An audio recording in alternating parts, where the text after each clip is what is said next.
Is Israel's planned ground invasion going to be a disaster? I think so, and I am going to tell you why. I'm Paul, a U.S. Army combat veteran who served in Afghanistan, and I'm not alone in my opinion. Sounds like, according to some reports, the U.S. military is also trying to tell Israel that they might have bitten off a bit more than even they can chew. Let's get into it. Okay, so first off, what I wanted to point out is that there still has not been a ground invasion, but by all accounts, it sounds like it is imminent, with Israeli forces beginning a series of preparatory raids into Gaza, likely to identify targets, routes, and other key terrain prior to the main force entering the city. What is bizarre is that yesterday an IDF soldier was actually killed in Gaza. And his identity was released, and it was a 19-year-old corporal. I had thought that it was surely going to be special forces teams who likely focus on this sort of pre-mission reconnaissance work. The fact that it was basically a kid is sort of worrying to me, because it says that, again, Israel may not be allocating the appropriate mix of forces to this fight. Again, somebody with, when your service length is measured in months, you should not be going into high stakes raids ahead of the main body of an invasion. That's just basic military stuff. But more troubling is the fact that, according to one report, the U.S. Department of Defense, quote, fears Israel lacks achievable military objectives in Gaza, and the IDF doesn't have a workable plan for ground invasions. And they're so worried that this is going to become a disaster that they've actually sent a 3-star Marine general and another an unknown other number of advisors to help the Israelis out. Now, you may be thinking, Paul, the Israelis have really a lot of ordnance and a lot of military. And think of these advisors as probably, I'm hypothesizing here, doing a version of talking Israel down. And right now, that they have said their objective of destroying Hamas as a political and military entity is unbelievably challenging. You have to remember that Hamas is the governing body of the entire Gaza Strip. And so that's going to mean, to eliminate Hamas means eliminating basically every aspect of governance and social services within the Strip. Where things get even more challenging is that they're going to have to identify every member of Hamas individually, discern them from civilians, and eliminate them. This sounds like a more of a politician's objective, which is true in the military, right? You get your objectives from politicians, but it is the job of a soldier or generals to sit the politicians down and say, okay, let's talk about what can be done. Is it possible to eliminate every Hamas member? Probably not. Or at least you would have to engage in a basically unacceptable level of civilian casualties. I mean, like 90% of Gazans would have to become casualties to ensure every member of Hamas was eliminated. So someone needs to sit down and say, what is possible here? What is the goal? And this is where the conversations, where the U.S. steps in. Because if your goal is to dismantle a network, the U.S. has tried the bad way and figured out the less bad way in Iraq and Afghanistan. Remember, in the early days of the Iraqi insurgency throughout basically the war in Afghanistan, in the early days, they had regular soldiers going on these patrols, going out, trying to locate enemy forces. The problem is basically all those patrols did, and I know I led 300 of them, all those patrols were, you became just a moving target. That was what you existed to do. Roll around in big armored vehicles and literally hope the Taliban decided to try to blow you up. That was it. That was the strategy. And they ostensibly said, oh, you should talk to people and get intelligence. But the truth is, when you're in a foreign country speaking a different language, you basically can be sure that you're never going to get anything reliable. People will lie to you. They'll tell you the guy who owes them money is a Taliban member. They'll tell you the rival butcher in the other town is planting IEDs just to get their competition taken care of. And the truth is that when we empowered regular line units to do that sort of fighting, it went really poorly. A lot of innocent people were rolled up under these false allegations. A lot of homes were destroyed just in the process of searching for them. Again, imagine if the cops cordoned off your neighborhood and then searched every single house, not with a knock, but with a battering ram, cutting open your mattress, going through your closets, probably pocketing a few things here and there, and then leaving, and house after house in your whole neighborhood. And what were they looking for? You had no idea, right? That's the sort of strategy that was in, say, Fallujah in 2005 or Ramadi in the early Iraq War. And the U.S. basically came to the conclusion that not only did that fail to curtail the insurgency in any measurable way, it actually made it worse. It created more insurgents, created more distrust, and basically took anyone who might have been middle class and by destroying their house, plunged them into poverty and desperation.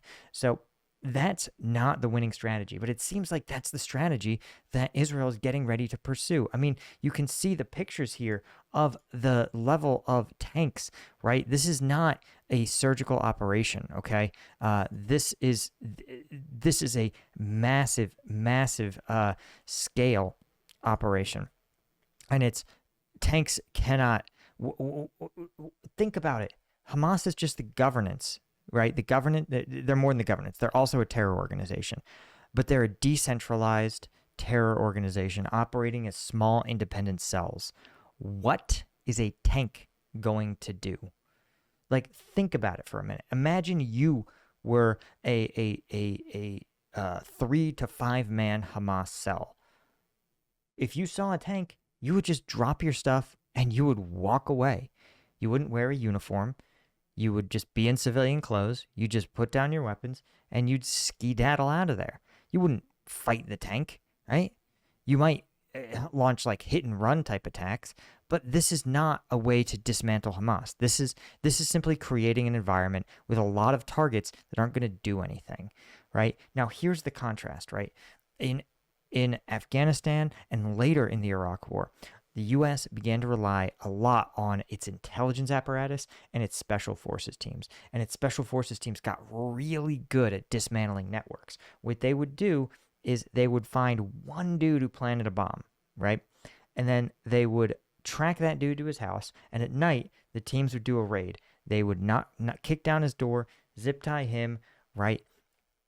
Get all of his electronics information, pull everything off of his cell phone, all his text. They'd have an interpreter right there in the building, read the text, figure out who the number was. They would use the satellites and the phone towers, and they'd get the intel, and they'd say, hey, this dude's taking orders from person 1, 2, 3, 4, 5. Here's their phone number. Here's their name or who they refer to them as.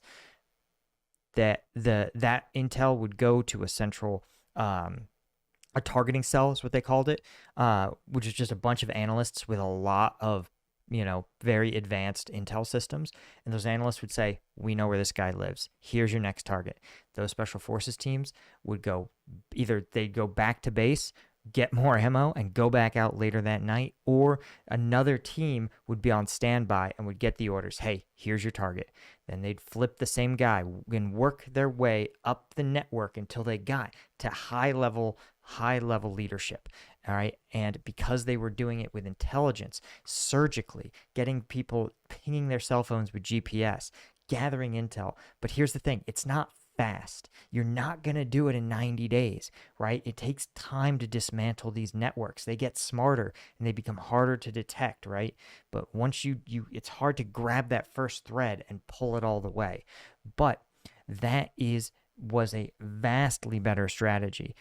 It's not perfect. It still has people kicking down doors. Special forces teams still made mistakes, but there was so much less collateral damage that the U.S. basically, if it had gone into Afghanistan and Iraq from day one with that strategy, the wars would look very, very different. And that is ultimately the conflict that that's the thing that Israel's walking itself into. Israel doesn't have 20 years and 2 wars in the Middle East and Central Asia, or Asia, to to draw on, right? They only have their limited experience against Hamas and Hezbollah, where rolling tanks into things and shooting at them achieves a victory. And I say victory in quotations because, well, Hezbollah still seems pretty active. And frankly, whatever it bought them against Hamas or the PLO, it isn't any lasting peace, right? So that's why I think the DOD is getting on site and is trying to tell the Israelis, listen, you are making a tactical mistake. And this isn't a value judgment, okay? I'm not here trying to say that it's wrong.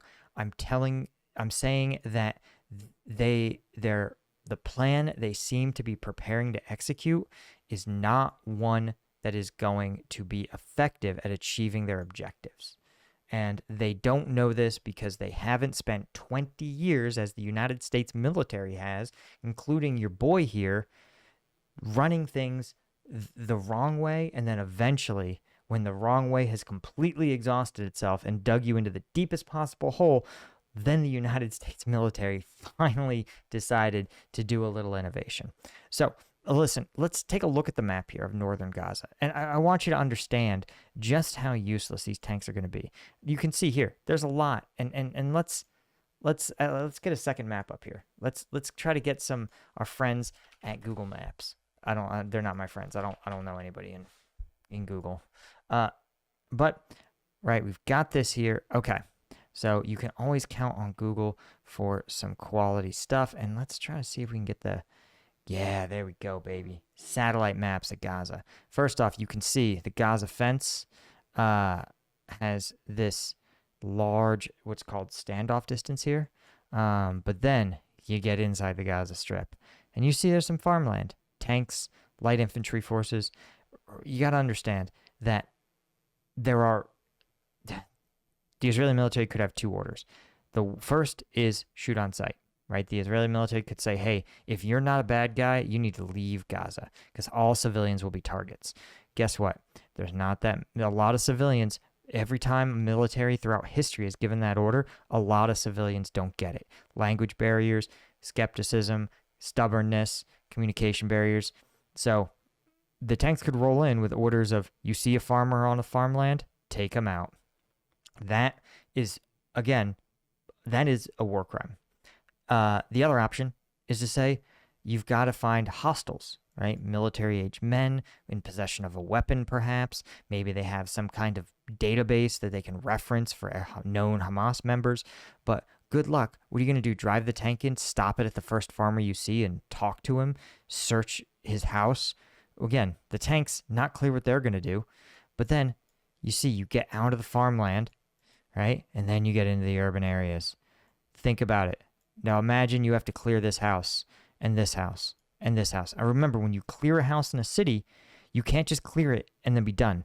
You have to secure it, right? Because you don't want to kick down this door, clear every room, leave, and then have somebody in this house here walk in behind you. Now that house is occupied, and meanwhile your team is clearing this. So every house, think about it, every house, every street corner needs at least a couple of soldiers in it.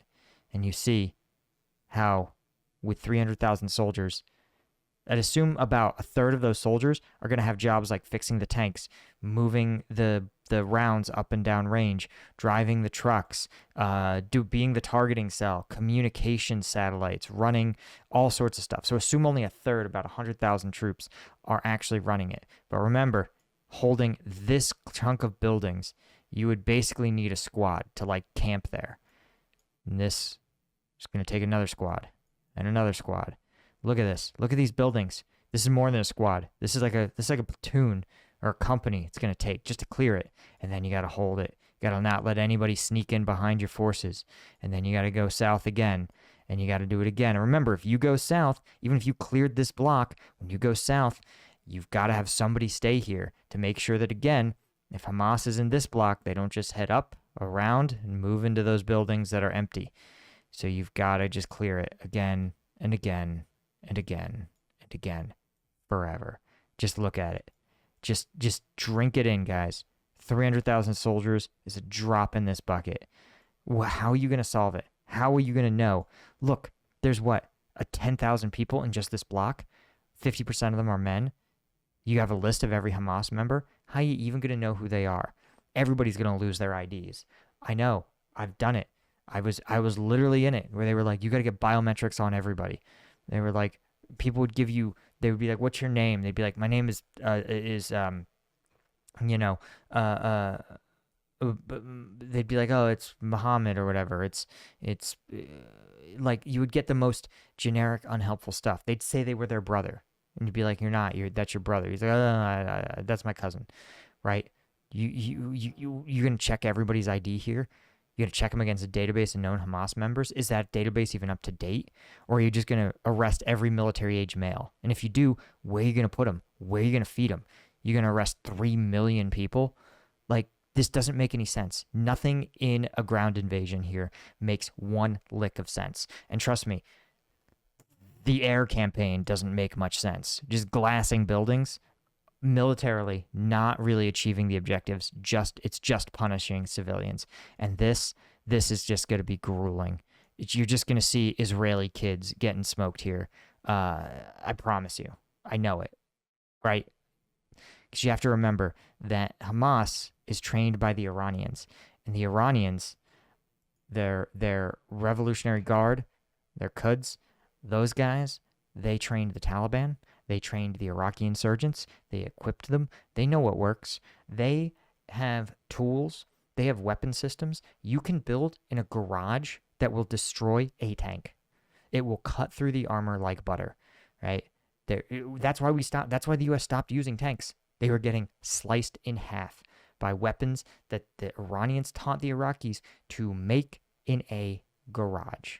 So I promise you, I guarantee it, Hamas has those things in spades. In fact, if you were a member of my site, Combat Vet News, which is where I do the analysis of like actual combat footage, it's also my premium content, right? It's really the only upsell that I have for you guys, because obviously no sponsor is ever going to touch this content, and it's the only way I can stay independent. So when there is not graphic stuff, not crazy stuff, but combat footage where there's some value in doing analysis, I drop those videos on Combat Vet News. Any one of those tiers will get you access to the members only content. But if you were on the members only, if you're already a member, you know that we saw a video of a Hamas insurgent placing an IED that had a very unusual pattern when it went off prematurely. And I explained in that video how it's probably one of these specialty anti-armor IEDs. So if you're interested, check it out. Links in the description as always. But the real takeaway from this, guys, this is Israel doing exactly what Hamas wants, and it's going to be a disaster. You heard it here first. Anyway, that's all I had, guys. Thanks so much. Hit subscribe. See you in the next one. Cheers.